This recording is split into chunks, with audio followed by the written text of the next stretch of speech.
New tonight at 6, more than 100 Green Country business owners and community leaders learned all of the ins and outs of the Tulsa Police Homicide Unit today. The Lunch and Learn event was put on by Ascend Leadership to teach area business owners leadership skills. News on 6's Reagan Ledbetter explains how working homicide investigations can translate to running a successful business. Veteran Tulsa Police Homicide Detective Jason White was asked to be the guest speaker today.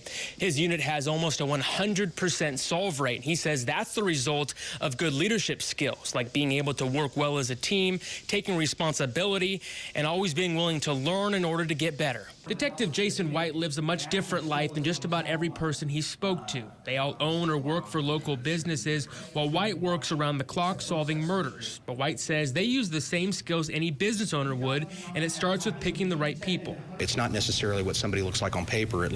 What we look at is we look at people that are trainable, people that are willing to work as team members and be a part of that team. You know, teamwork makes the dream work, and that's one of the keys to our success. White says just like running a business, solving murders requires solving the puzzle without all the pieces and thinking outside the box.